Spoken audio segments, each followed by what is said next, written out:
Yeah.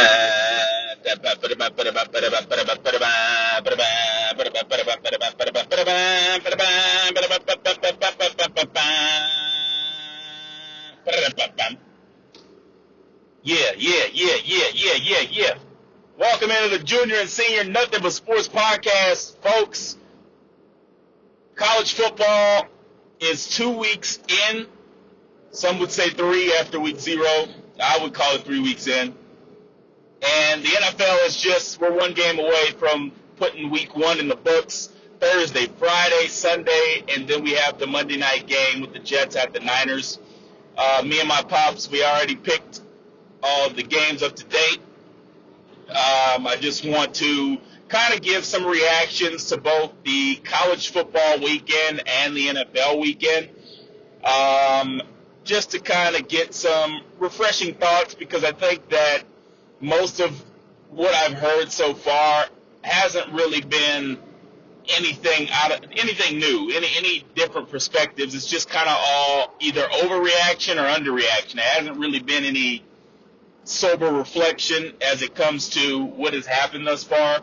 I did say, as it pertains to college football, that it has a chance to be one of the best seasons in college football history.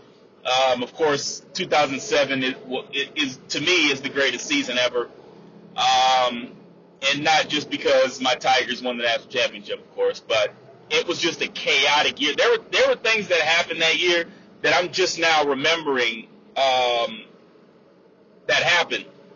That I have to go back and say, oh, wait, that happened that year. Like, it was truly a wild year. I believe the number 1 and 2 teams kept getting knocked off every other week. It was chaotic, but that was one of the things that made football back in the BCS system great. Even though the BCS system itself wasn't the greatest system, it always produced the wildest games, the wildest matchups, the games you never saw coming. I think people forget that USF was number 2 at one point. Rutgers was in the top 10. These are things that people don't remember because now they're just kind of pedestrian teams. But it was a wild day. West Virginia was at the top.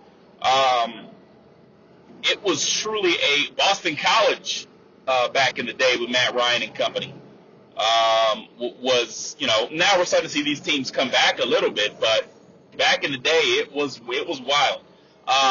This season had an opportunity to be that, or has an opportunity to be that. I thought after week 0, we didn't have to me, there wasn't a bad game. I don't always look at scores as whether it was a good game or not. I look at the flow of the game from beginning to end. Was there comebacks? Was there too many penalties? Was it sloppy? Did we get a lot of action? Was there good offense? Was there good defense? Was it just a defensive game, or was it a high score? Like, there's a bunch of things. Was the commentating good? Was the crowd into the game? And did it make it difficult for the opposing team? So, there's a bunch of things that go into that. And I felt it was important to get that off. So, for me, week 0 was perfect. 10 out of 10. Week 1, honestly, if I have to sober analysis-wise, it was probably the worst week 1 weekend I've ever seen. It wasn't good, competitively-wise. Pageantry, crowd, traditions, all that, tailgates and all that was great. The primetime games did deliver. Notre Dame, A&M, LSU, USC. Those games did deliver. Even the Boston College game. Those games delivered. But outside of those 3 games, there were some weird affairs here and there. But other than that, most of these games were blowouts. And that has to do with the fact that most of these teams played below average competition, lower level teams. Now, I would also say that usually, even in week 1, week 2, whatever the case, even when they do play lower competition, we usually see some teams either hang around or some of them even upset. We didn't get that in week 1. It was surprising. I think this new 12-team college football playoff model has really gained the focus of a lot of teams to say, okay, listen, we got 8 extra spots here. There's a lot more teams that are going to be fighting to get in. It won't just be maybe 7 or 8 teams trying to get those last 3 or 4 spots. Now it's going to be, there's about 10 to 15 teams that can fight to get those last 3 or 4 spots. So you can tell one thing throughout this season, through 3 weeks of college football that you can tell, is every team that is stacked, for the most part, is taking care of their business. They're winning their games, and not only are they winning their games, they're blowing the doors off of teams. Now, we're going to get to week 2 here in a second because I got a lot to say about that. But as far as week 1 goes, it looked like we were going to see the chalkiest of chalk teams in the college football playoff, which is why I always preface these podcasts by saying, when we do our picks, do our reactions, calm down. I told Florida State fans to calm down. Now, I ended up being wrong because I picked them twice, and they lost twice. But that's going to happen when you have good analysis and you're not just hating on teams and you don't have any type of factual information to back up those thoughts. Then you're just hating, or you're just trying to hedge your bets. And that's not what we try to do on this podcast. Now, I am going to hate on some teams, no question about it. Cowboys, Alabama, these type of teams, they're going to get some hate. But I'm also going to pick based on who I think is going to win on the other side. But I will also troll them a little bit. But I can't lie what I see with my eyes. So, yeah, week 1 was a complete wash. Like I said, the primetime games were good. The Thursday games with Colorado, and then the North Carolina game when Max Johnson got injured, which sucks that he's out for the rest of the year. He was with the Tigers for a little bit, so I'm always going to have respect for that young man. He got hurt, but that was still a field goal game. North Carolina walks it off. Colorado has a very dangerous close game with North Dakota State. We saw Western Carolina hang around with NC State for a while. So Thursday night was great. And Friday night was great. TCU and Stanford had a classic game. So other than Saturday's long slate, the Sunday, Monday, Thursday, and Friday games were all great. And the primetime game on Saturday was great. And we had some late night games that were good. But overall, like I said, week 1 was tainted a little bit by the fact that we didn't get the games we thought. But then also, you have West Virginia in a rainstorm, end up getting the brakes beat off of them. And then what Miami did to Florida was a complete eradication. Oklahoma State kind of ran away from South Dakota State. So a couple things happened that we aren't used to seeing, which didn't help. But there was just way too many teams blowing out other teams with 70-plus points, and it was just that's not fun. At least it's not fun when multiple teams are doing it. You know, you want to see one of those lower-level teams surprise you, and that didn't happen in week 1, that is. So then we turn the page to week 2, and we get to a situation to where you talk about flipping the script. We went back to week 0 for week 2 because that's what it looked like. Again, do not pay attention to, if you don't watch as much college football as me and the elders do, then you're going to just look at the box scores or look at the YouTube highlights, the ESPN scoreboard, and look at the stats, and you're going to see certain things. But I'm telling you, you got to watch the games because that it will make a difference. So for me, it flipped on its head from week 1 to week 2. We thought there were teams that were just dominant, that were going to make a run, and could still make a run. But week 2 was, I said this in my picks, it was a show me. It was a prove it week. It was a back up what you did in week 1 now that you have higher level competition. Now, in Georgia's case, they ended up with Tennessee Tech, so, you expect them to take care of business. They had their test week 1. They passed it. And they really won't have a test until a couple weeks from now when they go to Tuscaloosa, or as I call it, Tuscaloosa. Um, Alabama, and again, last year, rainstorm. They had about 5 different quarterbacks in. USF should have found a way to win that game. That was in Tampa for some reason. They come back to Tuscaloosa, and they mess around. Now listen, the final score was like 42-14. Anybody who watched that game or even glanced at it saw that game was a fourth quarter game. You know, turnovers and things happen, and the score gets inflated. If you're betting on that game, you're like, damn, we covered, so that's all that matters to people who bet. But I don't really care about that. It was a close game. I was shocked that they were able to keep it this close and honestly have a chance to win the game. And then, of course, they have the bad turnover, and you can't do that on the road. You really can't do that anywhere against a top team like Alabama and win. We'll get to Alabama at a later date. Like I said, I don't want to dwell too much on it because I hate Alabama, of course. But obviously it was concerning. If you're an Alabama fan, you are concerned because I honestly think USF is going to be a pretty good team this year, but we won't know until later on. So it's shocking as of now. But again, when you schedule the cupcakes that Nick Saban regularly scheduled, that's what you're going to get most of the time. But now, as we're starting to see, which is probably part of the reason why he moved on and retired, is a lot of other teams are just getting better. The transfer portal is doing that. The NIL money is doing that. And we've had that conversation about NIL and all those things. And yes, I do think there needs to be parameters on that, but I don't want to restrain anybody who is contributing to the success of college football or any college sport.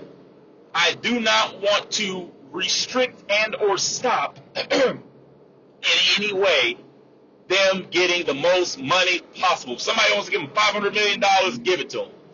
My thing would just be, let's have some parameters, let's have some rules around the transfer portal and the NIL section of how these things are run. Because right now, the NCAA, which is overall a terrible organization, has just kind of said, we're going to back off, let the courts decide, and what's going to happen is their NCAA is going to end up getting shut out, and they're only going to be able to do silly stuff like fine guys for giving players cheeseburgers and whatnot. So the NCAA has an actual opportunity here to get back to what they used to be in some parts. And they were always ridiculous to some extent, but there was an overall goodness about them as far as structure, having command, and being able to just lay down certain laws that are fair. And everybody's not going to like it. That's not the point. But when more people than not say the NCAA has an issue, they've got an issue.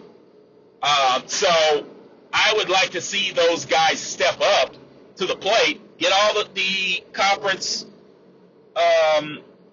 owners or chairmen, wherever they are, get them together in a room and say, listen, we need to have an overarching body like most people have discussed, and we need to get this under control. Because listen, I'm all for guys getting second opportunities and second chances and going to a different school to pursue an opportunity. But I think the money has also done what it usually does to everything that we hold dear, and that is we kind of just say, all right, it's the money, so let's just do whatever we want. And that's a dangerous thing in not just in the country, but as far as sports goes, because at the end of the day, you're going to do what the money suggests. But for me, all money isn't good money is a slogan that's been since the beginning of time. And again, that's a true statement, because at the end of the day, it's true. Because you can have the good money now and it completely mess you up down the line. So I know I kind of got off into an NIL transfer portal tangent, but I just think it's important, and I hope that somebody hears this eventually and understands what the structure of these conversations needs to be about. It needs to be about putting some rules, if you will.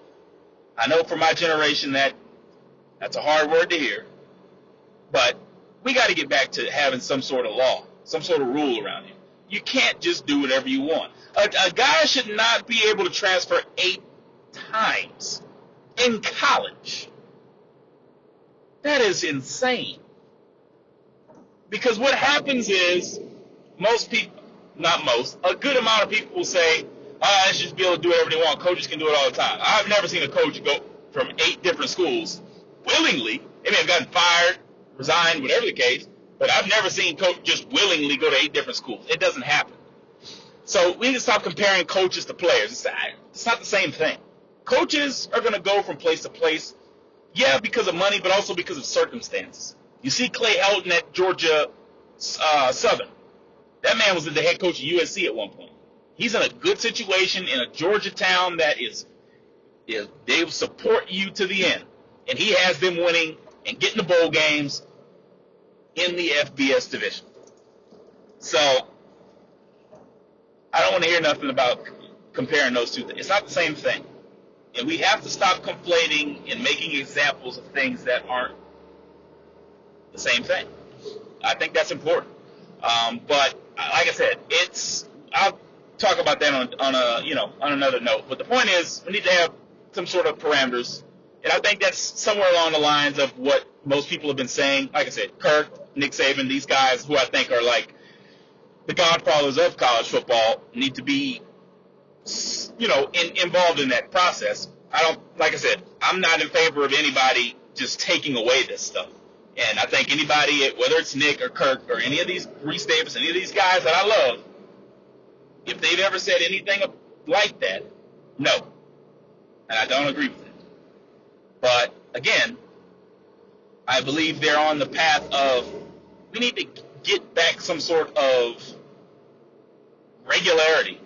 Because you can't just have guys going to just transferring just because. Because that's what you teach the younger kids that are looking up like, dang, this guy's on his 5th different school. Maybe I should just quit. Look at Miller Moss. Look at Garrett Nussmeier. 2 guys waited their Arch Manning. 3 guys that have just waited their opportunity. They didn't transfer. They said, you know what? DJ Lagway as well. He's getting the start now.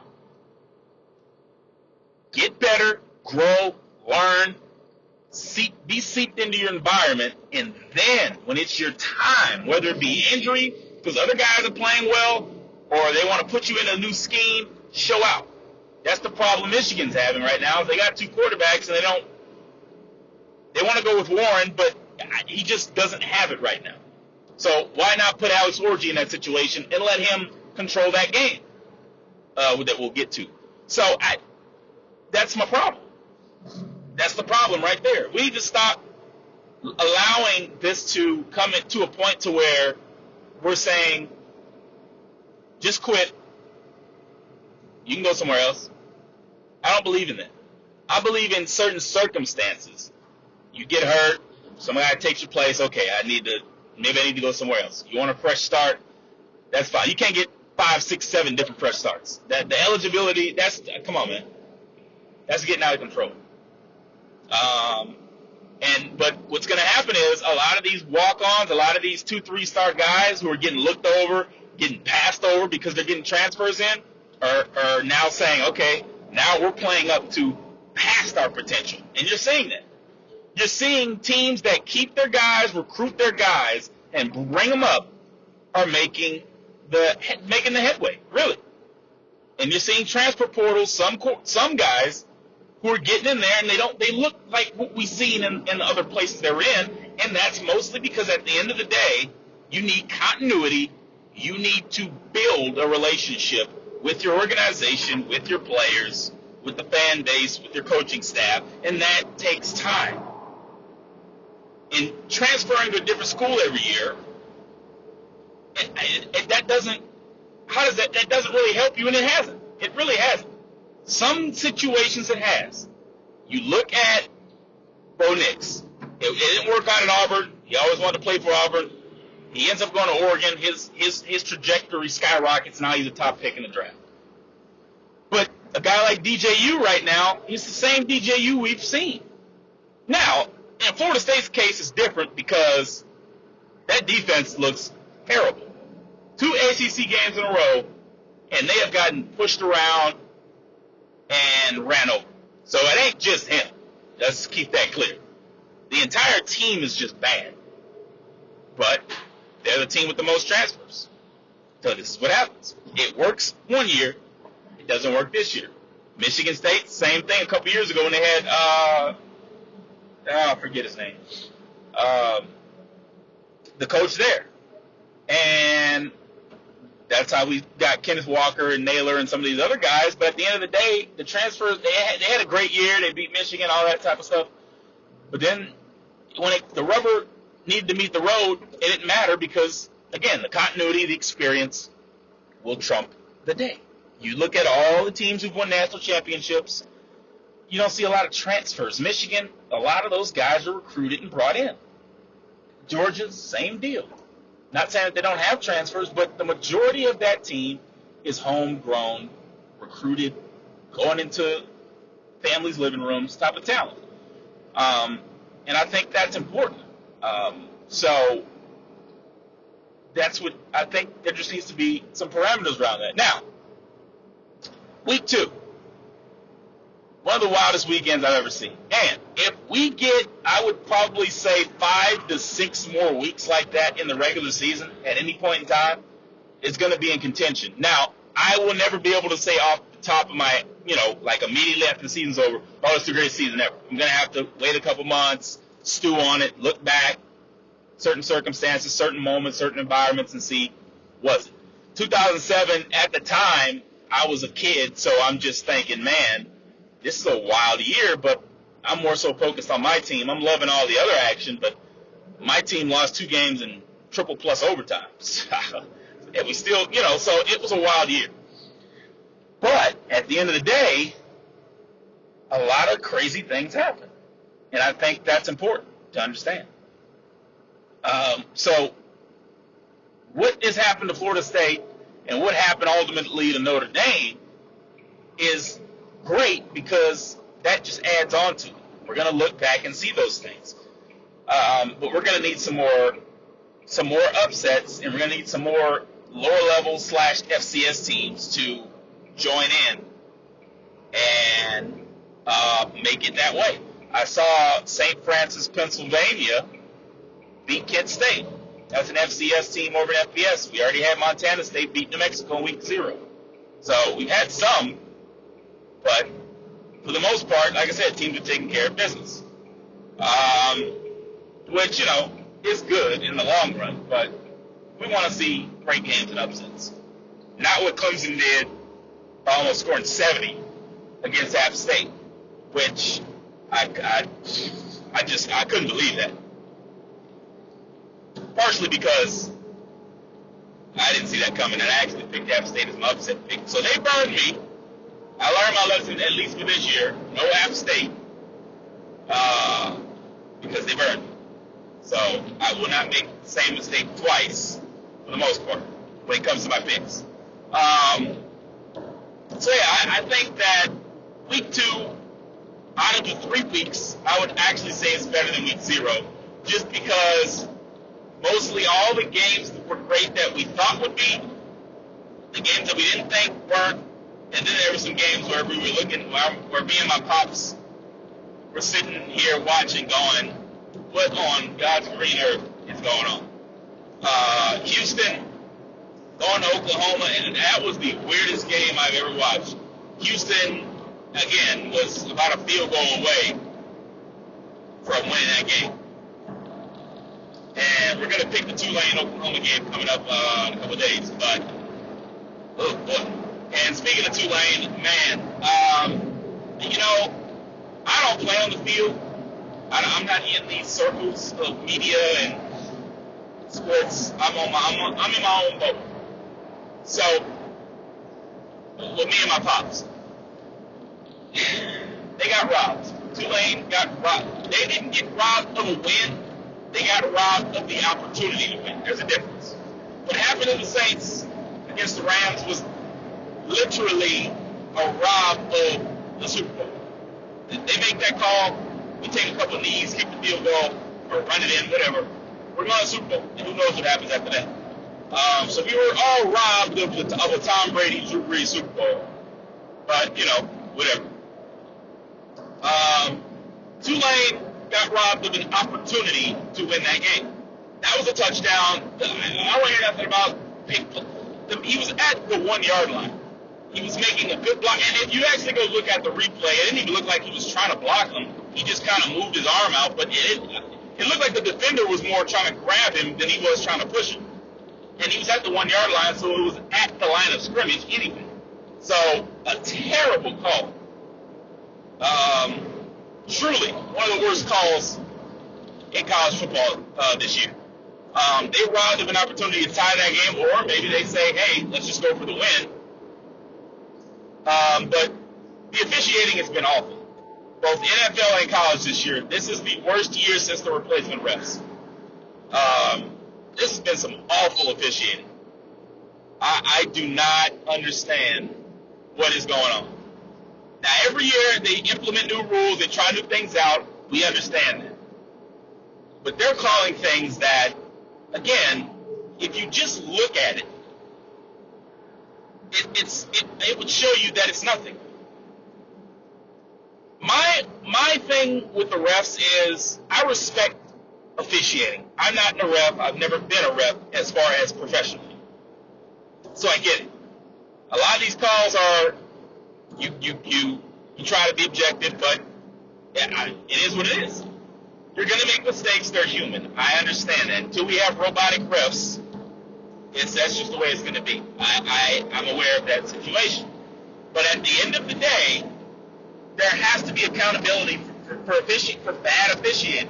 Just like at my job, if I was to drop an entire load of material in the middle of nowhere, just because I was just say, I'm angry. That's nasty work. I'm liable to get fired. Or penalized or suspended, whatever the case. Something has to, them getting paid not enough has nothing to do with bad officiating. I do think the refs should be paid more. I think some of these players, some of the organizations, the NFL, all the stuff that they do through charity, they could find a way to pay these guys a little more. And not just pay them more, make them full time so you're not having to have a lot of these work issues. I don't understand. This is simple. All the money these guys make them full time and just pay them. I don't get that. These players are making millions of dollars. You telling me you can't strip away $25,000 from the budget that you get, the salary cap that you give these guys to pay these officials, which is one of the most important things in the game, the officiating? I think you can do it. So, Roger, get it together. Because this officiating has been terrible. And that's on both sides. Mark Emmert, the NCAA guy, what is going on?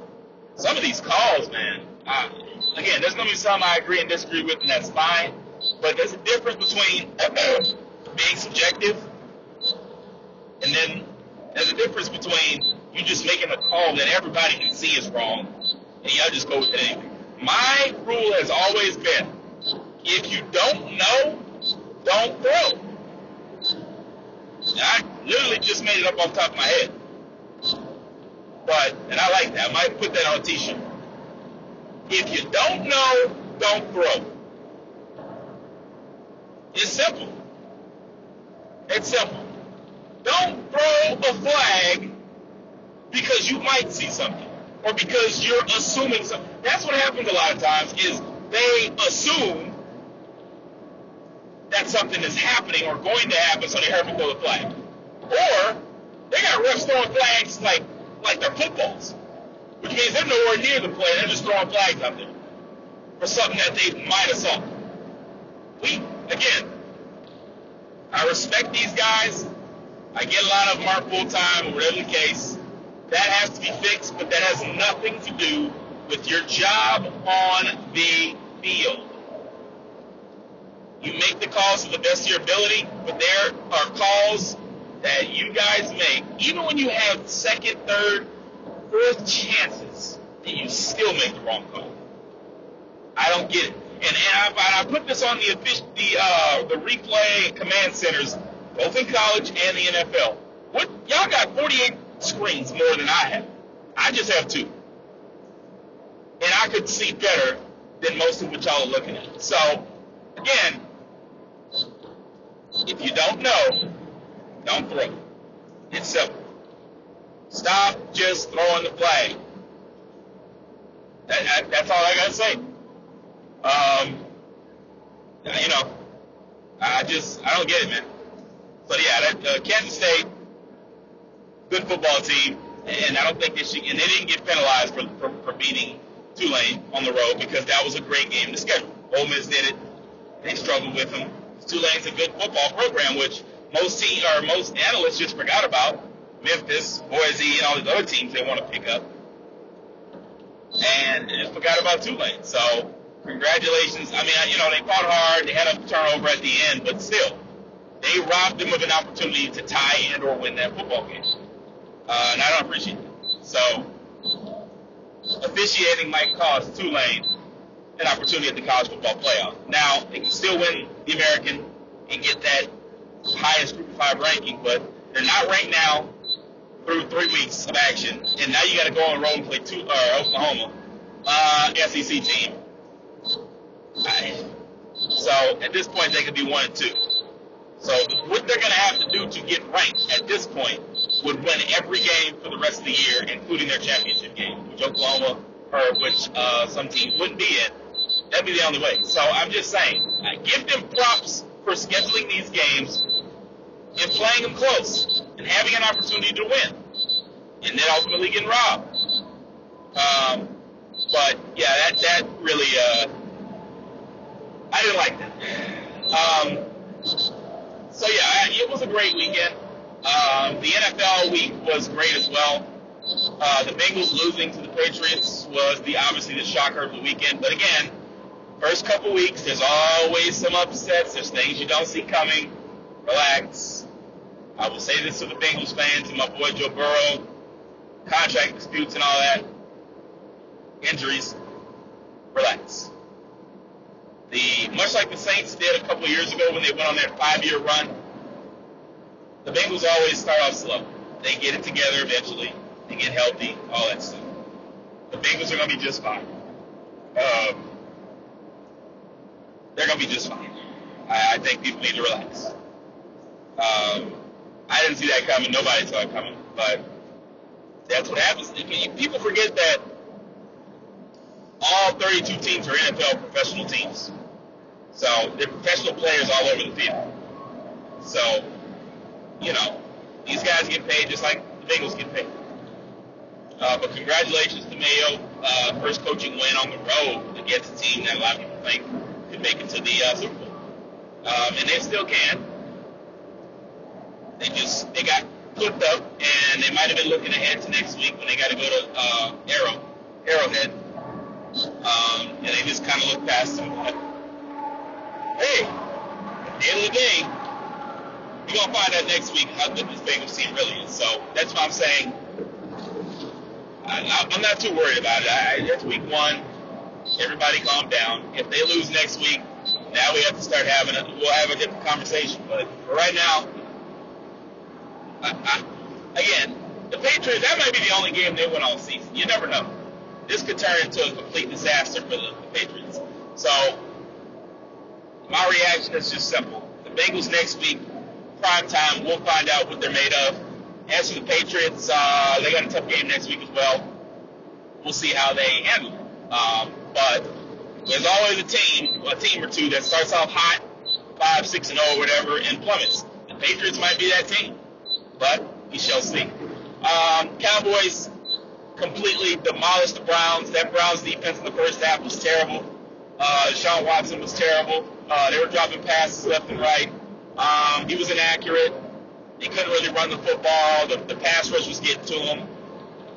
That's pretty much my reaction to that. All those things happened. The second half, their defense clamped down. But, again, no organization, too many penalties, 3rd and 7s, 3rd and 12s. They couldn't get out of their own way. And ultimately, they got ran over. But I will say this. Cowboys fans, we all know how I feel about them. And I was surprised that they came in there and ran over the Browns. No question, I picked the Browns to win. But all I will say is, with the Cowboys, when they play teams that aren't good, this is what they do. It doesn't matter what the game is. The problem is, when they play teams that are good, that are cream of the crop, top teams in the NFL, they struggle in the regular season. Remember, they have the Ravens, Niners, some of those type of teams that they're going to have to play. So, just saying, they might want to be careful. Because they're going to face a lot tougher teams than the Browns. So, if you're a Cowboys fan, of course, be excited. It's a week 1 win. But that's always been my criticism with them, is they do this to these type of teams early on that aren't good. And I thought the Browns would be good, and they still might be. But right now, Deshaun Watson just doesn't look comfortable. He doesn't look in sync with his guys. And we saw that with my boy Derek Carr last year. When you're not in sync, you don't look comfortable, you tend to press, and that doesn't help your team. Deshaun Watson, his days might be numbered in Cleveland if they can't get it together. But great win for the Cowboys. It was good to see, Dak, CeeDee Lamb getting their money. I always thought that was, that's why we don't talk about contracts and things like that, because it's all just a show. That's all it is. It's love and football. That's what it is. I don't pay attention to that. They are going to get their money or they're not. It's just that simple. And more times than not, they get their money. So, as they should. So, I didn't really care about that. But, good game. CD and Dak looked in sync. The defense looked in sync. And again, I said before the season I had them going 11-6. I reserved the right to change my picks from here on out, obviously, because those weren't final. And we have to see the product on the field, obviously. So that's why these picks, I can make those changes, and we'll see what I have going forward. But, again, more than likely I'm going to have them winning most of their games because they're just better, as they should be. So, but my only thing is why I picked the Eagles to win this division is because I believe, and I still do believe, that Eagles might be just slightly better, slightly more skilled, and that has nothing to do with the Cowboys being bad. It's just, I just think the Eagles are slightly better. Both teams will be good. They'll probably split the season series, as they usually do. I just think the Eagles are a better record at the end. And getting that huge win in Brazil against the Packers reinforced that idea. That both these teams will be good, but I just think the Eagles will be slightly better, which would put the Cowboys in that 5, 6, or 7 spot, likely the 5 spot, because I had them at 11-6, so that's probably good enough to get them the 5 seed, which means they would have to go on the road, first round, take on a 4 seed, which could be one of the NFC South teams that they have to play this year, or could be a team like the Lions or somebody else. We don't know yet, but we will see as the weeks progress. But great win for the Cowboys, and the Browns need to figure out what the deal is. They also missed 2 tackles, so obviously that would have helped. But they're in disarray right now. Other games, there was a lot of good games as usual in the NFL. As there usually are. Jaguars blew it. The Dolphins' offense didn't look good at all. But, of course, Tyreek Hill pretty much makes the game-winning play. Kick the field goal, they win. Not much more to say about that. Bills, down early, come back, beat the Cardinals at home. Kyler Murray is healthy, which is just good news for the Cardinals. Unfortunately, I don't think they have enough right now to control games when they get up and just put their foot on the gas. They're good to get up early, but I think that stuff will keep wearing off. So, much like the Panthers, I think those 2 teams will probably be fighting for that worst team in the NFC spot. But Josh Allen lost his 2 top targets, missing some pieces on defense. They found a way to win at home. Got the Dolphins quick turnaround Thursday night at Miami. They always seem to struggle in Miami, but after what I just saw them do against the Jaguars, I don't know if that's a home field advantage necessarily. But good win for the Bills. Kyler Murray looked good, but I just don't think he had enough. They might need to get some more pieces coming up. Marvin Harrison didn't really do much of anything. But he's a rookie, so, he'll only get better. But, yeah, great win for the Bills. Other games, I'm trying to just shuffle in my head. Saints, oh, yeah. I mean, I don't want to spend too much time on my team. They beat the brakes off the Panthers. The Panthers might be the worst team in the league this year. They just, they're not good. So I expected them to win. Mostly did everybody. I didn't expect them to completely make them look like a JV team. And that's what they did. It wasn't even close. It was never close. From the first drive, it wasn't close. We got a huge matchup against my Pops Cowboys. Huge game. Watch party. We'll be ready. That's going to be the real first test for Dak, or for Derek. And for Dak as well. Because I believe the Saints defense is better than the Browns defense last year. I believe they're going to be better this year. The Saints defense has been good for the last couple of years. We had one bad year a couple years ago, but other than that, we turn the ball over. We get the ball from you. We put pressure on you. We send blitzes with our quarterbacks and safeties, and we play good defense. The only problem I've had with my team the past couple of years defensively has been penalties. We got to stop with the defensive penalties. Offensively, it looked like a breath of fresh air. I kept saying to me and my thoughts, we kept saying it the whole game. It looked like a breath of fresh air. Alvin Kamara looks poised. He looks healthy. He looks focused. Derek Carr, poised, healthy, focused. The rest of the roster, Jawan Johnson, poised, healthy, made a hell of a catch for a touchdown. Poised, healthy, focused. The defense, poised, healthy, focused. Those are the three letters we need to be watching out for. If we stay poised, healthy, and focused throughout the whole year, not saying we're going to go undefeated, not saying we're going to just beat up everybody, but we can have a year like we had when we went to the Super Bowl and at least make this year interesting. Because last year, even in the beginning, I wouldn't have never thought we were going to run them over like this, even at home. I thought, it'd be at 24-10, 24, from beginning to end, it was domination. That's what you do. When you're a playoff team, when you're a good team, that's what you do against opponents you're supposed to beat up on. You beat them up. Doesn't matter whether it's division rival or not. You beat them up no matter where the game is, what time it's being played. You beat them up. You show no mercy, and you go out there. It looked like this defense was frustrated from last year. It looked like this offense was waiting to be unleashed from Pete Carmichael. He did his good time. We love him. We appreciate him. But it was time to move on. And Clint Kubiak came in there. He looked like he wants to be a head coach with how he was calling this game. The only negative thing I have to say about the offense is I just hated the field goals. Repetitive. I get it, get points, but, when you're winning a game by this much, why not try some things out on fourth down here and there?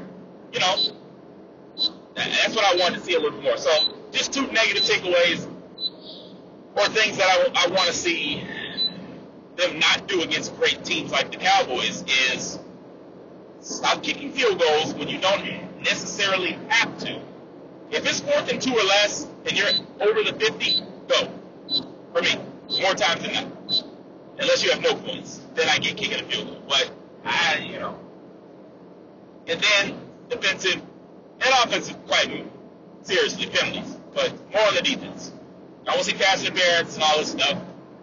Play clean football. If we can do that the last couple of years, we would have been in the playoffs every year. We would have won the division every year. We just haven't stayed clean, and we got to start kicking field goals and start scoring touchdowns. So yes, a lot of people would look at this and say, "Why are you being so hard on us?" Well, out of all the people who watches them, I'm about the biggest super fan the Saints can ever have. And I'm just gonna be upfront and honest.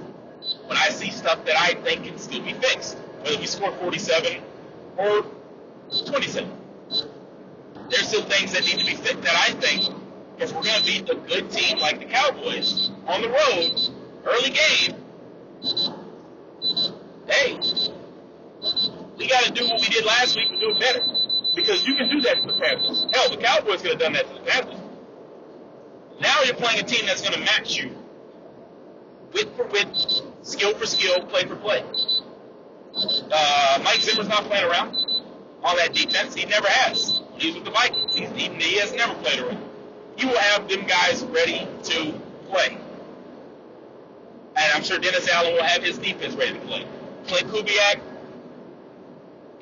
listen, I could break down that game 6 ways to next Sunday, but I saw a lot of different, automatically just different. Even running plays look a tad bit different.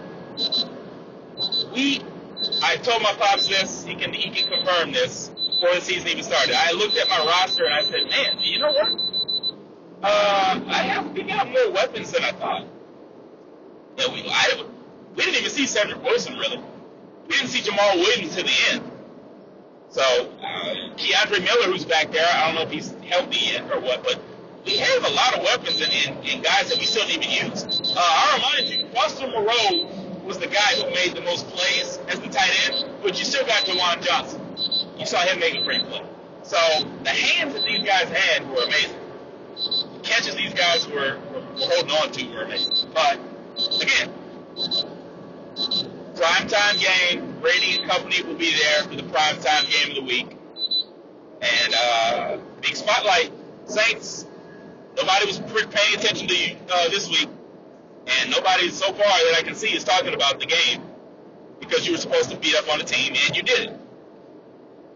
So, but use that energy as fuel to say, okay, everybody's talking about the other teams. Nobody's talking about us and what we did and how we went out and dominated. We did our job. Nobody's talking about us. Okay, now let's go out and show people that we're for real. You know, even if this game is close and we lose to the Cowboys, that's still encouraging for me because they still got 15 games to go. And we still have a lot tougher Chiefs. Still got to play the Bucs and Falcons. So, again, this is one of the hardest schedules in the league. No question about it. We just probably beat the easiest team on our schedule. But we beat them convincingly, and we ended the game before it got started. And that's what good teams do. So, proud of my team. I'm actually glad nobody's talking about them. Keep on the radar. But this game will be hyped up from Monday all the way until Sunday. So, because it's the Cowboys, as it should be. But it's also a Texas-Louisiana rivalry. It's been a rivalry for the last, since Drew has been here, or since Drew was there. And the series has been raised with them for the most part. These games have been close for the most part. I expect this to be the same. But we'll be making those picks here in a couple days. Other games, Sunday Night Football, overtime, classic, Lions. Listen, man, Lions and Rams should be playing every year. Sometimes you go to L.A., sometimes you come to Detroit. These two teams are one of the most evenly matched teams ever. If this was the NFC Championship game every year, I wouldn't be mad. They're even. They make mistakes. They play good games. They play good offensive and defensive schemes. They do a lot with a little. What more do you want? Matthew Stafford looks great. Cooper Kupp looks healthy. Sonny Cool went down, but they were still able to, fight to the end. Kyron Williams looks good. And Rams defense looks pretty good. No Aaron Donald, no Bobby Wagner, no Jalen Ramsey, and they look pretty good. Lions look, again, like a top contending football team. Look like a number one seed, if you ask me. Turnover by Derek Goff, but hey, that's going to happen. You make mistakes, but you learn and you build. So I expect the Lions to likely get a number one seed this year. Honestly, they'll get to play the Cowboys later on. They owe them down there in Jerry World. So we'll see. But yeah, I was enthused and surprised. I was surprised that the Rams were able to battle as hard as they did, missing as much as they did. But Sean McVay, man, He's got those boys. He always has them in it. And I appreciate that. That's why he's one of the best coaches in the NFL. Because he gets his guys to play. But anyway. So that's kind of how that game went. What else do we have? Oh, Bears and Titans.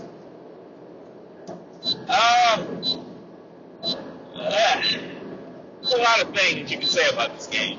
It was ugly, but most week one games are ugly, but it was still close. Will Levis looked great early, and then he made 2 dumb plays. He threw the pick to end the game. I don't know what kind of throw out of bounds he was trying to do, but that cost him the game, because that was the difference. The difference in this game, people want to talk about Caleb Williams not playing well. Throw that out. I thought he was a rookie. I thought it was his first year and all that. See, people got to make up their minds. We know he's a rookie. That's factual information. But as soon as he doesn't play well, his first game in the NFL, I was surprised. He didn't look good. You can't prop and hype somebody up, and then the very first thing they do, now all of a sudden I was surprised. Why? You did this to yourselves. You did this. If anybody's disappointed, it's Caleb. Before anybody gets to him, he's holding himself accountable for what happened. His staff, his players, will hold him accountable. So all that stuff that we say, or y'all say, is just, sometimes I do agree when players and coaches say we don't listen. I do agree it's crap. But some of these players and coaches I really do believe don't give a crap. They're too busy, number one, to be looking at most of that. But they have a job to do, and that's go out there and produce. The first thing they don't need to do is come back in the locker room and go, ooh, let me go look on ESPN and see what the first take says. No. Some of them do that.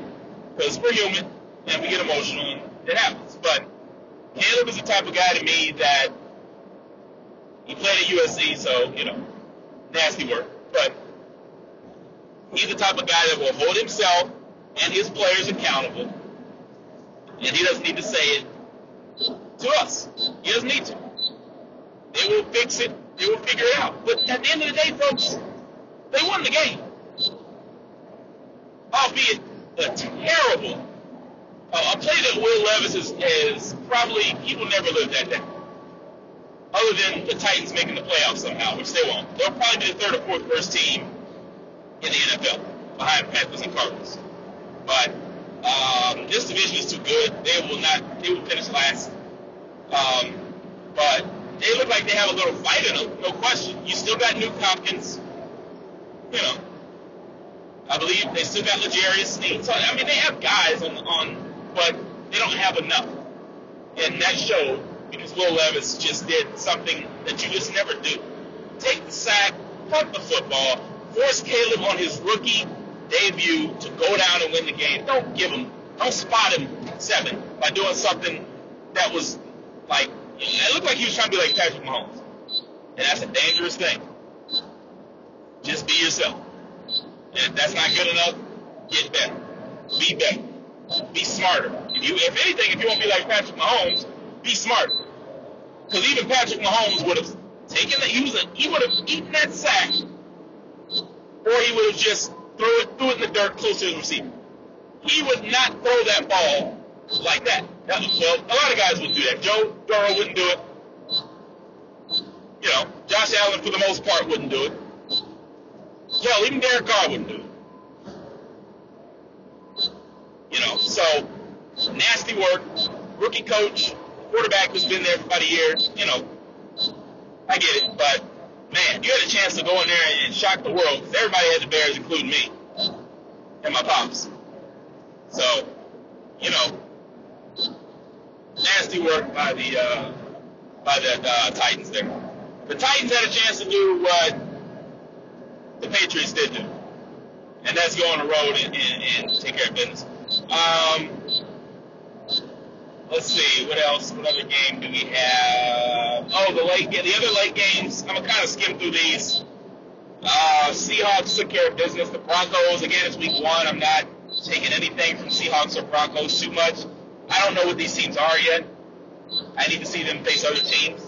But I can see both these teams missing the playoffs. Bo Nix, rookie, yeah, he didn't look great. He got himself a touchdown, but I think the Broncos are still in development. Come back next year and get some more weapons, but that's just my early assessment. The defense looks pretty good, as usual, but the offense, I'm not really feeling the offense right now. The Seahawks gave up 2 safeties. I mean, that offense looked terrible until the end. Kenneth Walker looks good. DK Metcalf, he looked all right. But defense looked good. But offensively, a bunch of nothing until the end. Lockett, I think Lockett probably will be a Hall of Famer. Probably. He's one of the most underrated, smaller receivers in the league. The catches and the plays this young man has made since back when Russell Wilson was there, when they had all those great pieces and they won some Super Bowls. He will be, no question, he should probably have his jersey, almost have his jersey retired when he retires from Seattle. He's been in Seattle his whole time. I think he should retire there. They should take care of him, give him whatever he wants, let him retire, and then if he wants to go on the coaching staff, I think they should let him do whatever he wants to do. But yeah, he will be in the Hall of Fame, I presume. And he has earned it, because every time a catch has been needed to be made, since he's been there, he's made it. One-handed, two-handed, whatever. So I watched him in Kansas State. I've enjoyed his entire journey. Great job, Tyler Lockett, and honestly, a great throw by Gino, who really didn't have a good game at all, besides the great running touchdown and then the play at the end. But other than that, he was terrible. But in the end, when it matters, great throw, put it to where only his guy can either get it or not get it. So great job there. JD5, my boy. We are going to get JD5 versus Joe Burrow in Week 3. I can't wait for that. I don't really care who wins that game. I'm probably going to not pick that game and let my father just have that win or loss, because I just want to see my two brothers go out there and compete. So I wish if I could go to that game, I would. But I'm just excited to watch that. But again, rookie quarterback. We saw some great things as far as him getting out the blitz. One thing about JD5, if it's not there, he's getting out of there. Now, he got a couple sacks where they just kind of were able to get to him, but again, any quarterback, you hold the ball a little too long, you try to get out, these defensive ends and linebackers, they're going to catch up to you because they're fast, and they're faster than most of the college players you play against. But he still showed that LSU, Arizona State speed where he can get out, he can create. He made some good throws. Brian Robinson Jr. looked good. Offensive line had some issues, and the defense, quite frankly, was terrible. Dan Quinn, you're a defensive mind. I don't know what that was. I expect more of that defense. But that was not it, my friend. So JD5 was good. Missed a couple throws, as you expect rookies to do. But he showed a lot of great things, especially in the running game. Dan Quinn better figure out how to use him better, how to, make some plays off of him, and get Brian Robinson, I would say, more involved, more bludgeoning, and fix that defense, because they couldn't stop nothing. And y'all are making Baker Mayfield look like the MVP. And he's a good quarterback, but he's not great. It's just the facts of the matter, in my opinion. He's good, but he's not great. He will let you down eventually. And he will let the Bucs down this year. He will turn back into a pumpkin, just like I predicted. And I'm standing on that. And if I'm wrong, then I'll admit it. But that's just how I feel. They're going to have a lot more tougher opponents to face than they're going to have to face the Saints twice, but you know how that goes. Falcons twice, Cowboys, Eagles, like that. Trust me, they have a lot, much like my Saints, they're going to have a lot tougher opponents. I just think the inexperience, The new coaching staff, it didn't come together for the Commanders. I picked them to win because the only reason I picked them to win is because of JD5, because I have that much belief in him.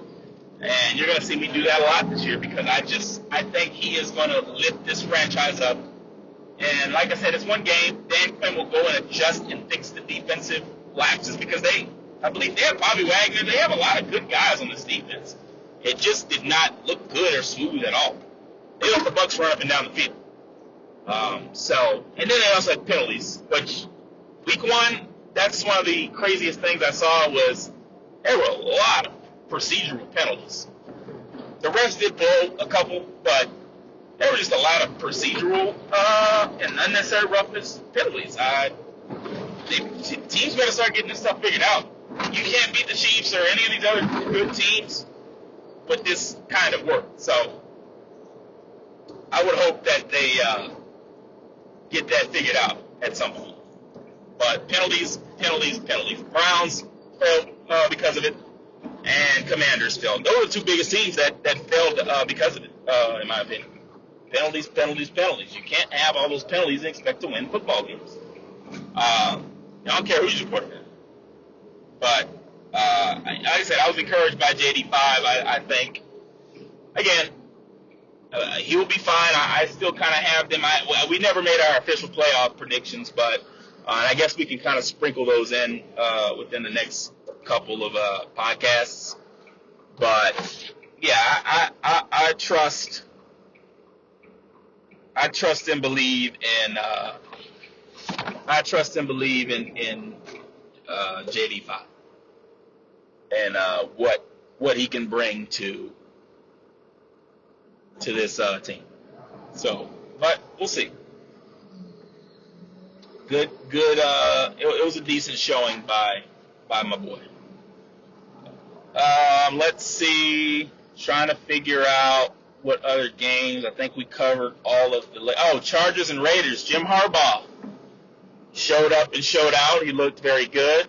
I was encouraged. I think the reaction that I'm predicting is going to happen for most people is it looks sloppy, which it did. Most everybody looks sloppy, so that's the generic reaction. This is how the Chargers are going to look for the most of the season. I hope people realize that. This is not going to be a high-flying offense. This is going to be defensive pressure, forcing your guy to do things he doesn't want to do, and you're just not really having nothing to – it's just not going to be any recourse for you because at the end of the day, this is Jim Harbaugh. This is what he does. They wear you down in the end. They start off slow, but their defense is great enough to keep them in the game with turnovers, batted balls. You saw Khalil Mack and Bosa look refreshed. Much like my Saints, they were determined, they were healthy, they were focused. They were into the game. And you saw that. So, this is the Jim Harbaugh teams we're going to get. They're going to beat you up, they're going to run you over, and they're going to wear you down until the second half comes where they kind of just pull away. And, again, this Chargers defense, the Raiders surprised me a little bit. They were able to move the ball a little bit. But, again, you can move the ball all day long. You have to score points. Field goals, touchdowns, you got to score points, and they just didn't. Minshew played fine, but, again, the name of the game is scoring points, and you have to score points. When you get in the red zone, you got to score points. And they just couldn't because of this Chargers defense. Jim Harbaugh had them ready. Now, I'll also say that Herbert, he looked uneasy at times. He did, he just did. He looked a little bit off. But again, that's just getting to know Jim Harbaugh's offense and figuring out what he has to do to get everything in order and make sure everything's right. So I expect I expect that offense to be just fine when it matters the most. I expect them. They're only going to get better, in my estimation. So I think early on they struggled a little bit, but I expect them to be just fine when it matters the most. So pretty encouraged by what I saw from the Chargers at home, getting a victory, and Jim Harbaugh going to try to bring back some home field advantage and get these Charger fans in the building. But like I said, for the most part, Steelers and Falcons, ugly game, defensive turnovers, going for it on fourth down. There's a lot of T.J. Watt trying to get a defensive MVP. He's likely going to get it if he keeps playing like that. He made life tough for just about everybody. And I likely expect that to continue. He just looked like he was on a mission, and he showed that. So I expect this defense looks really good. They just have had injuries here and there, but if they stay healthy, they're going to be a problem for the league. And Mike Tomlin, yet again, people just writing them off because of the quarterback situation, and I understand that, but this man's track record has proven if you just give him time, he will get these guys in contention or even in the playoffs. So, I'm just saying, look out for the Steelers this year. Justin Fields, he looked fine. That was a defensive game. When you're playing a defensive game, everybody's going to look as if they're terrible, but it's just a hard-nosed football game. That's what it was. And the Steelers came out on top, playing a hard-nosed football game. So, I'll take too much from it. I picked the Steelers to go on the road and win because of that defense. Justin Fields started over Russell because he was hurt. We'll see what Tomlin does if and when Russell Wilson gets healthy. But as it stands right now, he's not. So, like I said, we shall see what happens in that with the Steelers. But great road win. They really needed that. It's a confidence booster. So good on them to get that win. Trying to make sure I didn't forget. Texans and Colts. This was a great game. I picked the Colts to win. I just thought it was going to be a close game, back and forth, two teams just fighting it out. And it was. The Texans just came up on the right end of it, and congratulations, good job to them. They did a great job. I just thought that Anthony Richardson looked great. C.J. Stroud looked great. The defenses looked really good. Texans they were one step ahead. They got the first down. Joe Mixon had a great day. He looked very good, which he's always looked very good. So for the Texans to get him for what they got him for was absolutely amazing. So I'm proud. I'm proud of this team. I'm proud of the Texans. I'm happy for them. I think they deserve everything that's coming their way. They found a way to go on the road and win a tough divisional early Week 1 game and a close game. And that's what you want great teams to do, is win those games that are tough and hard. We don't care about the blowout wins and all that. That's going to happen here and there because it just might be your day and not their day. What are you going to do when it's all on the line and you need to make a play? Joe Mixon made the play and prevents the Colts from getting another opportunity. But the Colts, they're going to be fighting to win this division. They're going to play each other again in Houston. And this division could come down to the end between these two teams, again, as it usually does. So he looked great, man. He looked healthy. That touchdown run was that was encouraging. And Alec Pierce, one of the better deep threats in the NFL, proved that again. The connection that these two are going to have all year is going to be insane. So, I think the Colts will be just fine. They're going to be fighting to get into the playoffs like they usually are. And I expect them to likely get in a 6th or 7th spot and make it very tough for who they might end up facing the Texans a third time, which I would love to see that, a third match. So, but overall, it was a great way to open the season. The last game I'm going to talk about is the Vikings and Giants. The Giants, I said Panthers and Cardinals. Giants are right in that script. They're going to be terrible. They might be the worst team in the league and get the number 1 pick. Danny Dimes, I love you, but it's just not. It's just not it. It's not it. And they're going to end up, because Malik Neighbors is one of the best young receivers in the NFL, but that was bad. So that's just nothing more to say. Sam Darnold, he looked good, but again, the Giants aren't a good football team, so I expect, I picked, I had to go back and look at my picks. I think I picked the Giants. If I did do that, shame on me. But they're supposed to beat up on a team like this. But yeah, that's basically what happened. A great couple weeks of football. It keeps getting bigger and better with week 3 of the college football season, week 2 of the NFL season.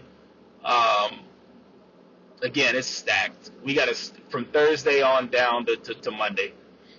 We have a stacked card. We'll be picking these games either today, Tuesday, or Wednesday. And I will let you guys know the scores and update you on the point system and how we have it. But that's going to be all for now. I will see you guys here soon. Like I said, we'll have a couple more podcasts up and running and get this next week underway. But thank you for tuning in to the Junior and Senior Nothing But Sports podcast.